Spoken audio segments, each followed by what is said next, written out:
एक बार गणेश जी ने पृथ्वी के मनुष्यों की परीक्षा लेने का विचार किया। वे अपना रूप बदलकर पृथ्वी पर भ्रमण करने लगे। उन्होंने एक बालक का रूप बना लिया। एक हाथ में एक चम्मच में दूध लिया और दूसरे हाथ में एक चुटकी में चावल लिया और गली गली घूमने लगे। साथ ही आवाज लगाते चल रहे थे, कोई मेरे लिए खीर बना दे, कोई मेरे लिए खीर बना दे। पर कोई उन पर ध्यान नहीं दे रहा था, बल्कि लोग उन पर हंस रहे थे।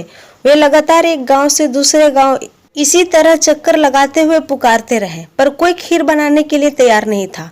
सुबह से शाम हो गई, गणेश जी लगातार घूमते रहे। एक बुढ़िया शाम के वक्त अपनी झोपड़ी के बाहर बैठी हुई थी। तभी गणेश जी वहां से पुकारते हुए निकले, कोई मेरे लिए खीर बना दे, कोई मेरे लिए खीर बना दे। बुढ़िया बहुत कोमल हृदय वाली स्त्री थी। उसने कहा, बेटा मैं तेरे लिए खीर बना देती हूँ। गणेश जी ने कहा, माई अपने घर में से दूध और चावल लेने के लिए बर्तन ले आओ। बुढ़िया एक कटोरी लेकर अपनी झोपड़ी से बाहर आ गई। तो गणेश जी ने कहा, अपने घर से सबसे बड़ा बर्तन लेकर आओ। बुढ़िया को थोड़ी झुंझलाहट हुई, पर उसने कहा, चलो बच्चे का मन रख लेती हूँ।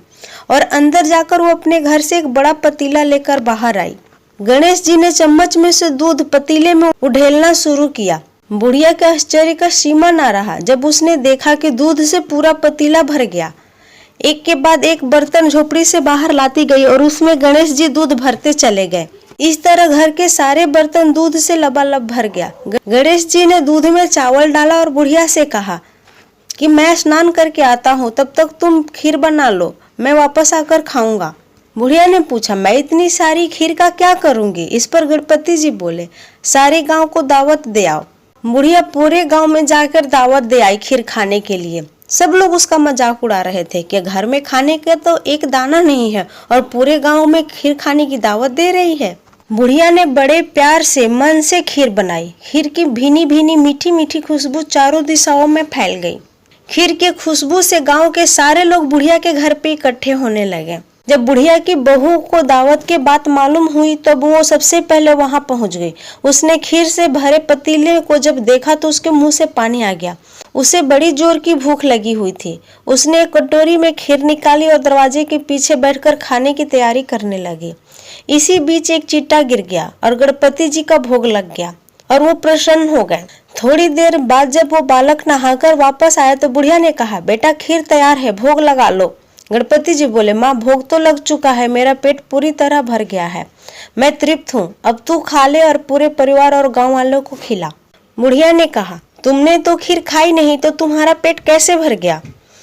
तब उस बालक ने कहा कि तुम्हारी बहू जो खाने के लिए खीर लेके बैठी थी उसमें एक चींटा गिर गया था, जिसके वजह से मुझे भोग लग गया और मेरा पेट भर गया है। अब मैं बिल्कुल तृप्त हूँ। अब अपने गांव वाले को और अपने परिवार वाले को खीर खिलाओ। बुढ़िया ने कहा, ये तो बहुत ज्यादा है, सबका पेट भर जाएगा तो इसके बाद भी ये बच जाएगा, फिर मैं उस खीर का क्या करूँगी? तब गणेश जी बोले, उस बची हुई खीर को रात को अपने घर के चारों कोने में रख देना। बुढ़िया ने ऐसा ही किया। सारा गांव जब जी भर कर खीर खा चुका फिर भी ढेर सारा खीर बच गया। उसने उसके पात्रों को अपने घर के चारों तरफ रख दिया। सुबह उसने देखा कि पतीले में खीर के स्थान पर हीरे जवाहरात और मोती भर गए हैं। वो बहुत खुश हुई, उसकी सारी दरिद्रता दूर हो गई और वो आराम से रहने लगी। उसने गणपति जी का एक भव्य मंदिर बनवाया और साथ में एक बड़ा सा तालाब भी खुदवाया। इस तरह उसका नाम दूर दूर तक प्रसिद्ध हो गया। उस जगह वार्षिक मेला लगने लगे। लोग गणेश जी की कृपा प्राप्त करने के लिए उस स्थान पर पूजा करने और मान्यताएं मानने के लिए आने लगे। गणेश जी सबकी मनोकामना पूरी करने लगे। हे गणेश भगवान, जैसे आपने बुढ़िया की दरिद्रता दूर की, उसकी मनोकामना पूरी की, वैसे ही इस कहानी को सुनने वाले, पढ़ने वाले, उनकी भी सारी मनोकामना पूरी करे। जय गणपति महाराज।